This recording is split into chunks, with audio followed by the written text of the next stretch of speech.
liebe Freundinnen und Freunde vom Gitarrennetz. Heute geht es um dieses gute Stück wieder einmal, Teil 2 der Harley Benton CST 24 TP90. Heute geht es vor allen Dingen um das Einstellen des Tremolos. Wie gesagt, ich möchte es gerne schwebend haben. So. Ja. Und die Seitenlage, die ja noch ziemlich hoch ist, muss runter, der Sattel geschmiert werden und nebenbei schauen wir uns natürlich auch alles an, was die Gitarre noch so bietet, Leistung der Tonabnehmer und so weiter und so fort. Und natürlich gibt es auch Soundbeispiele. Also, los geht's. Ja, wie gesagt, im ersten Teil wollen wir uns mal dem Tremolo widmen. Schauen wir mal. Die Brücke hier, oder der Halter scheint nicht aus Stahl zu sein. Bei den Böckchen gehe ich schon davon aus, oder sind es nur die Schrauben? Ja, ich würde sagen, es sind nur die Schrauben. Ja, dann nehmen wir unseren Tremolo-Hebel mal raus. Der geht schön saugend nach raus. Na, dann drehen wir mal um. Dann nehmen wir mal hier den Deckel runter.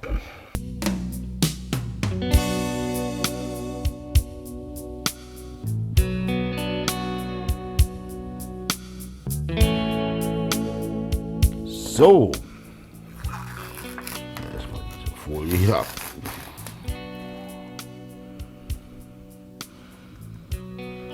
Noch eine.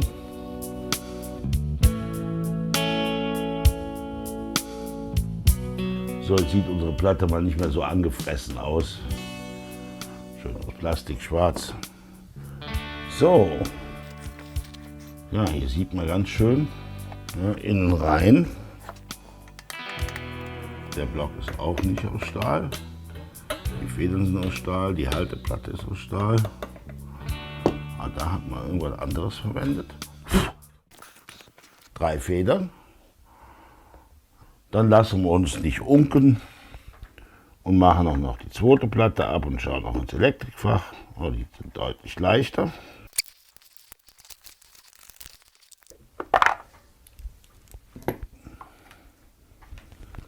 Frage, ist hier auch Folie drauf?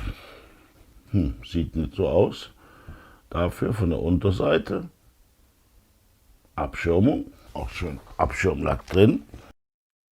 Made in Korea, Potis, Alpha Pots. Full Size.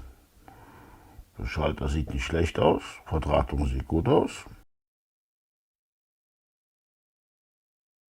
Den Wert 321, nur die Anschlüsse, der Wert ist nicht auf den Potis. Guckt, hier ist auch Folie drauf. Die geht aber kaum runter. Ja, vielleicht hat sie jetzt verloren. So, das sieht doch schon viel besser aus, oder? Matt schwarz. Im Elektronikfach gibt es sonst eigentlich nichts mehr zu sehen. Also machen wir es wieder zu. Gut. So, was macht er jetzt mit seiner Stratocaster? Na, er will euch was zeigen. Ja, ich habe bei der Stratocaster 2 Federn nur eingehangen. Das werde ich jetzt bei der Harley Benton nachher auch machen. Und wie ihr seht, habe ich hier noch eine sogenannte Blackbox drin, die verhindert, dass, wenn mir eine Seite reißt, sich die komplette Gitarre verstimmt. Wir werden den Effekt nachher machen. Ich habe praktisch eine Feder, die drückt gegen den Federzug. Und wenn ich jetzt eine Seite verliere beim Spielen, verstimmt sich sonst das ganze Instrument. In dem Fall hier aber nicht. Ja, ich muss allerdings beim Hochvibrieren diesen Widerstand mit überwinden. Und ich werde jetzt auch hier eine Feder rausnehmen, und zwar die mittlere. So. Zack. Raus damit. Damit ist mein Tremolo jetzt schon ein Stückchen, ihr könnt das sehen, schwebend. Ich will noch ein klein bisschen mehr. Das kann ich jetzt tun. Ich kann hier die Federspannung noch ein wenig reduzieren, indem ich die Schrauben rausdrehe. Dann lässt die Spannung hier nach. Ist ja immer wie die Federn ziehen in die Richtung, die Seiten ziehen in die Richtung und in der Mitte bin ich stabil. Seht ihr schon, ich bin jetzt ein bisschen von der Decke weg. Und das reicht mir auch schon.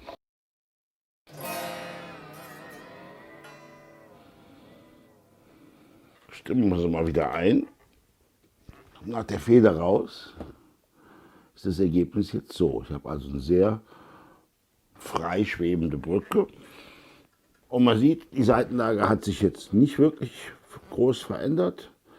Die Böckchen sind zwar ein klein bisschen runtergekommen, aber ich mache das immer erst in der Reihenfolge. Erst das Tremolo grundsätzlich einstellen und dann im nächsten Schritt ziehen wir dann die Böckchen auf die Seitenlage runter, wie wir sie haben wollen. So, jetzt haben wir das Vibrato ein bisschen schwebend. Jetzt rücken wir mal der hohen Seitenlage zu Leibe und schauen mal, wie weit wir kommen. Jetzt wären wir fast unten.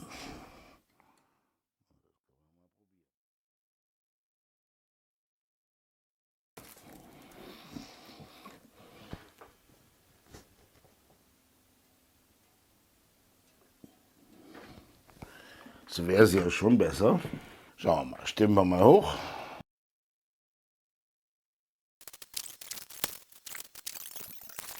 Ja, viel mehr scheint nicht zu gehen. Gucken wir mal, wo wir gelandet sind. Letztendlich. Ja, gut 1,50. Nun ist was besser. Jetzt lassen wir es mal so. Und machen nachher noch neue Seiten drauf und dann stellen wir alles nochmal neu ein. Aber so grob gehen wir mal dran. Achso, die Halskrümmung sollten wir schnell schauen. Genau. Müssen wir die jetzt verändern? Ne, passt. Gut. So, die Seiten werden unten. Jetzt gucken wir unter die Pickups.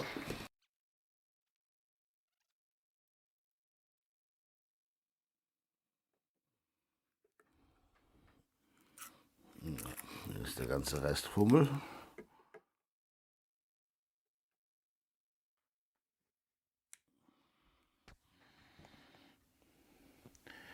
P90 SANT BLK 97.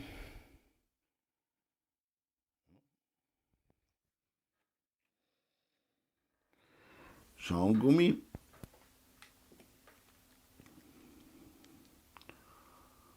Ja, aber schön ausgestrichen. Der Halsfuß.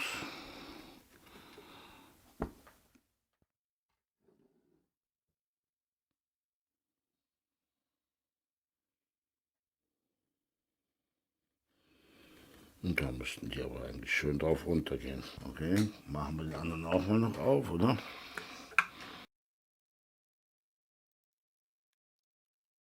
B90, BLK 97,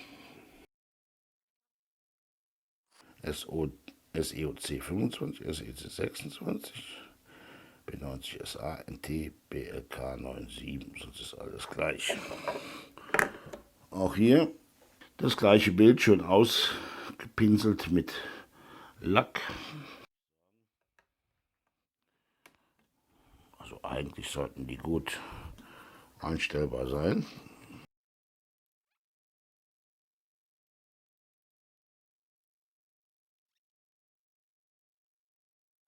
Proper. Ja. So, dann mache ich jetzt neue Seiten drauf und so lange könnt ihr was anderes machen.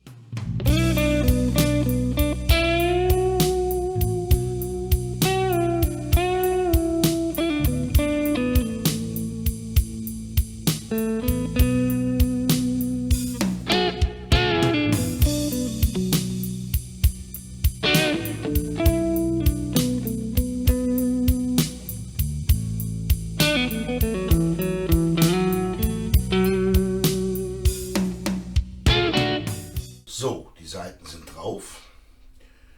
Die Seitenlage ist jetzt bei 1,5 mm. Das ist ein bisschen höher, als ich das normalerweise gerne habe. Ich gehe gerne so Richtung 1,25, 1,3. Das ging aber nicht, da habe ich hier unten Probleme mit Deadspots bekommen. Die hat es jetzt nicht. Bei 1,5 kommt es also gut zum Stehen. Wie wir jetzt sehen, ist hier das Tremolo nicht mehr floating. Ja, es liegt jetzt auf. Das heißt, wir bringen es jetzt, dadurch, dass wir die Federn wieder etwas entspannen, in die Floating-Position. Ich habe auf der einen Seite wie eine Wippe, auf der einen Seite ziehen die Seiten in die Richtung, auf der anderen Seite ziehen die Federn auch in die Richtung. Und ja, um jetzt hier ein bisschen mehr hinzukriegen, muss ich den Druck der Federn ein bisschen nachlassen, als die Seiten das ins Floating bringen. Und das machen wir jetzt mal. Ich hoffe, ihr könnt es sehen. So, hier haben wir nämlich die zwei Schrauben, die das Blech halten. Und die drehe ich jetzt einfach ein bisschen raus und damit nehme ich Spannung aus den Federn. Schauen wir mal, was sich getan hat. Ja, hier sehen wir schon, es hat sich ein Stückchen erhoben. Ein bisschen mehr soll es noch werden. Was ist passiert? Die Spannung hier hat nachgelassen. Das heißt, die Seiten werden, haben mehr Zug. Sie werden also auch runter sein. Das heißt, ich stimme erstmal nach.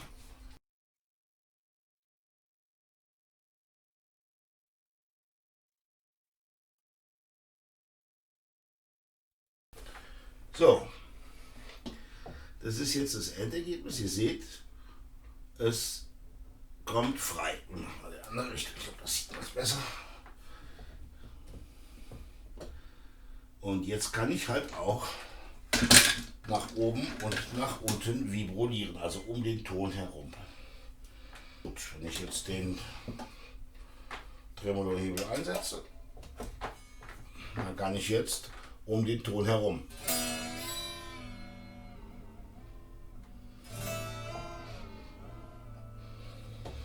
Vibronieren. Das ist das, was ich wollte. Das ist natürlich alles schön und gut, aber wie wir eben gesehen haben, das ist ein frei schwebendes System. Wenn mir jetzt tatsächlich mal eine Seite reißt, dann ist das ganze System sofort out of tune. Die gesamte Gitarre ist nicht mehr spielbar. Jetzt zeige ich mal, was ich meine. Schaut mal auf den Tuner da. So, ich auch noch was sehe.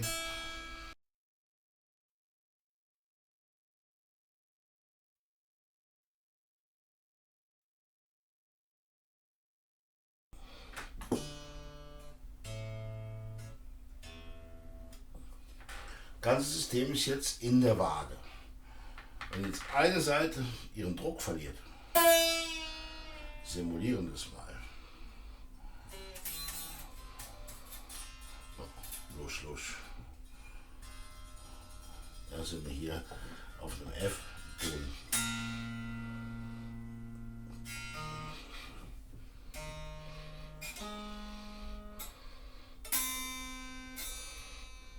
Also unspielbar.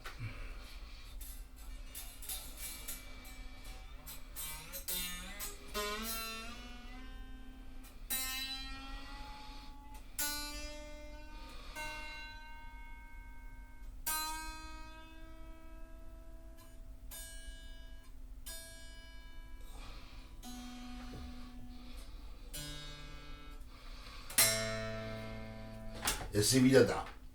Das ist natürlich in der Live-Situation dann fürchterlich. Jetzt zeige ich euch, was ich damit früher oder was ich früher gemacht habe, um das zu verhindern.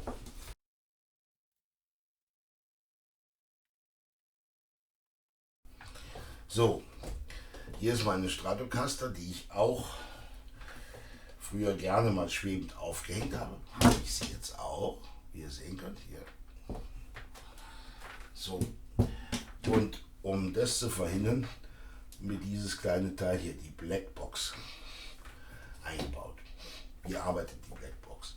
Sie ist praktisch wie ein zusätzlicher Gegenhalter zu den Federn. Wenn jetzt eine Seite reißt, also die Kraft nachlässt, dann haben die Federn mehr Spannung, ziehen also das ganze System nach dort und die Gitarre verstimmt sich total. Jetzt kommt er ins Spiel. Er liegt hier genau an dem Punkt und hat eine zusätzliche Federkraft, die in die Richtung wirkt. Und Damit kann ich die Gitarre halbwegs stabil halten, wenn eine Seite reißt. Ich muss allerdings natürlich im Gegenzug, wenn ich nach oben tremolieren will, diese Kraft auch überwinden. Zusätzlich zu den Federn. Diese kleine Backbox, eine Erfindung übrigens von Göldel, dem CNO von Duesenberg Gitarren, der früher die Firma Rockinger hatte, ist auch so eine Erfindung von dem. Da gibt es natürlich noch andere, ich will hier gar keine Werbung machen, aber das soll es verhindern. Wir gucken uns das mal an.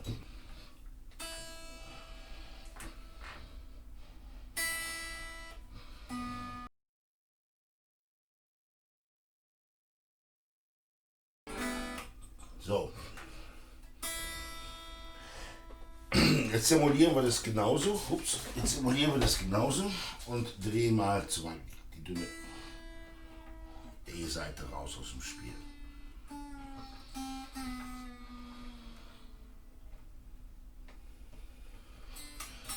Bis er eigentlich keine Spannung hat. So, jetzt gucken wir uns an, was machen die restlichen Seiten.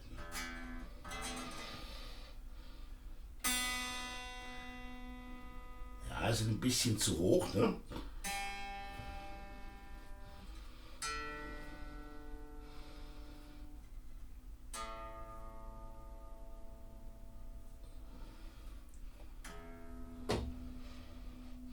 Also wie ihr seht, das System hat es auch nicht ganz verhindert, dass ein bisschen was rausgenommen worden ist, wenn jetzt hier eine Seite reißt, aber ich könnte den Song jetzt noch fertig spielen. Ja, dafür wird es dann tatsächlich noch reichen. Mal wieder hoch.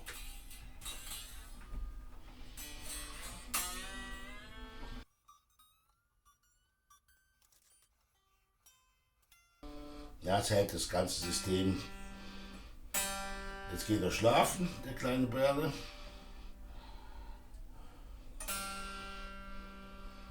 Ja.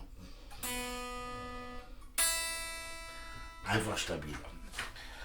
Da ich aber nicht mehr live spiele, werde ich so eine Blackbox jetzt nicht in die CST 24 einbauen, sondern ich werde sie so lassen, wie es ist. Ja, um die Gitarre jetzt noch maximal stimmstabil zu halten, also während dem normalen Spielen ohne Seitenreißen, müssen wir natürlich noch den Sattel schmieren und dazu nehmen wir wieder unser Wundermittel, weil es so schön einfach ist.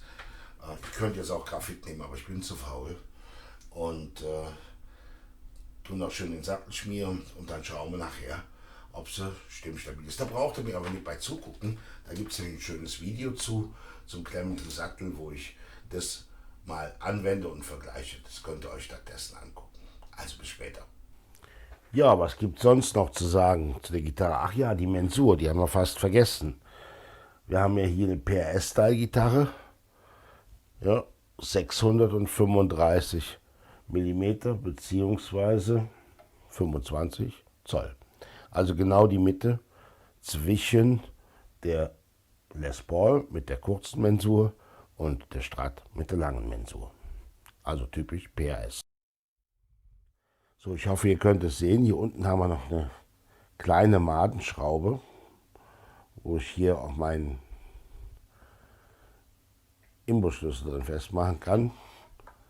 Damit kann ich jetzt hier die Gängigkeit von meinem Tremolo-Hebel einstellen. Ganz fest. Wenn ich den mal verloren habe, dann kann ich das hier unten rausdrehen und dann neu machen. Das ist dann auch schon alles. So, wie stimmstabil ist sie denn jetzt?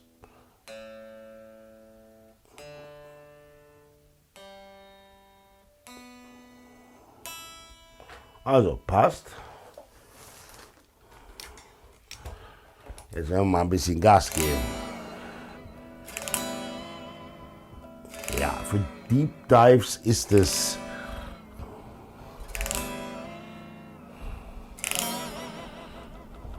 nicht geeignet. Gucken wir mal, was hinten raus noch kommt. Hier wieder rüber zum Stimmgerät.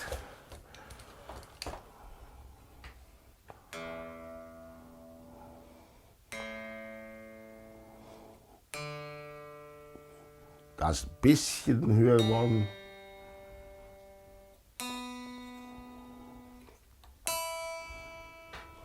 Aber das sieht doch ganz gut aus.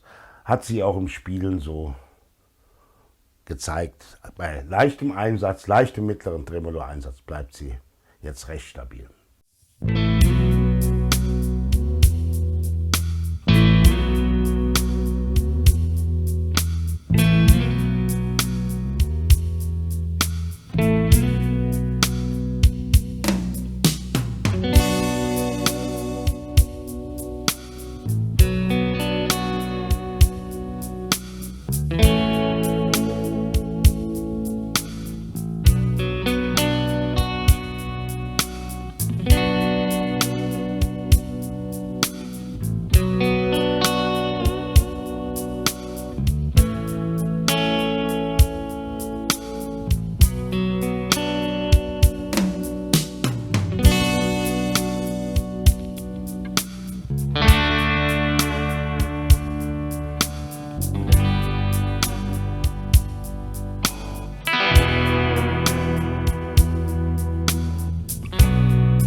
Das Resümee.